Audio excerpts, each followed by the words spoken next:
Hi, I'm James Robinson. I manage money for a living, and this is my stock pick of the week. This week's stock pick of the week is the company Alphabet, which used to be called Google. There's two stock symbols for the company. It's GOOG and GOOGL. The only difference between the two of them is GOOGL has some voting rights and GOOG does not. It doesn't really make a difference unless you've got an awful lot of money. Your vote's not going to make any difference. So buy whichever one's cheaper. You get the same percentage of profits, and oftentimes there is a small price differential between the two. So this would be the first in my 5-part series on the company. We do videos typically in 5 sections. The first one is an overview where I tell you a little bit about the company, how I've rated it, and give you an incentive that you should hopefully watch the other videos. The second part is operations, which is how good a job the company does of delivering goods and services to the customers, how efficiently they're able to do that. The third thing I look is balance sheet, which is the amount of debt and cash that the company has on hand. For those of you looking for true nets, if those were really truly to exist, you might find that in the balance sheet. But more likely, what you're likely to find is that, in my stocks at least, the company doesn't have very much debt, and as a result, there's very little risk that a recession is going to permanently disable the company. The next thing I typically do a review on is dividends. This company, Google, pays no dividends, so I'll skip the video for this time. The final thing that I do is wealth creation, which is a look at how good a job the management does at using the levers at their disposal to enrich the shareholders. So those are the parts that we'll do on Alphabet. Google is one of the most famous companies in the world, and most of you will recognize that they have a giant search engine. But I'll go through sort of the various different things that the company is going on, some of which you may be aware of and some of which you may not, some of which you've really kind of looked at as more as services that are available to you oftentimes that you perceive are free. But that in fact are profit centers for this company. So Alphabet provides various products and platforms on a worldwide basis. It operates through Google services, Google Cloud, they sell hardware, they have other miscellaneous segments. The Google services segment, which is the one you're most likely to be familiar with, offers products and services including, they do AdSense, they have Android, which is a software, which is an operating system, which is obviously used on phones and tablets. They have Chrome, which is a browser. They do sell hardware. They have Gmail, they have Google Drive, they have Google Maps, Google Photos, Google Play. They do have search. They also have YouTube, which many of you know is the biggest video site in the world. It's also the second biggest search engine in the world. And you could do entire videos on how fantastic any one of these divisions are. What percentage of the people use Gmail? What percentage of people use YouTube. But long story short, it's fair to say this is one of the most ubiquitous companies in the world. It's also one of the most valuable. And those products are kind of mainstays in American and in worldwide culture. It's also involved in the sale of apps and in-app purchases through Google Play. They sell Fitbit wearable devices. They have Google Nest Home products. They have Pixel phones and other devices as well as provision for YouTube non-advertising services, which is kind of esoteric. I don't really need to get into it.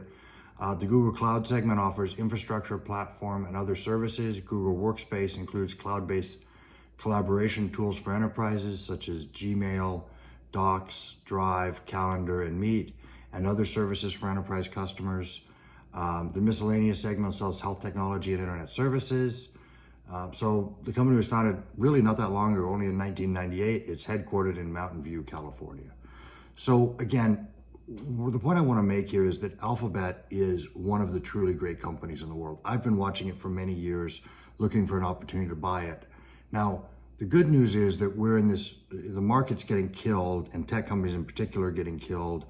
And obviously that's bad for guys that have owned this stock for a long period of time. I didn't own it. I've waited patiently for a chance to do it. And while my portfolio is down like everybody else's, I'm loading up on companies like Alphabet, which I couldn't normally buy because they've been so beaten down. And when the market inevitably comes back, I expect to do very well out of Alphabet, and I expect to own it for a very, very long period of time. So, there's a silver lining to these recessions that happen every so often.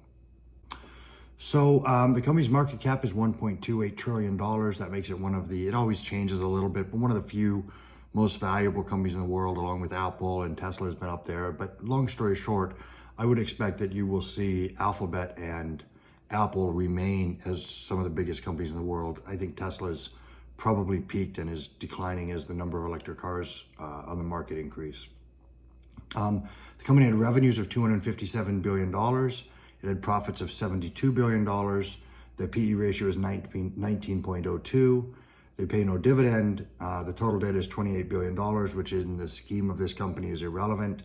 They are a member of the S&P 500, and the company has 174,000 employees. So again, the thing to keep in mind here is that this is a very, very large company with lots of products.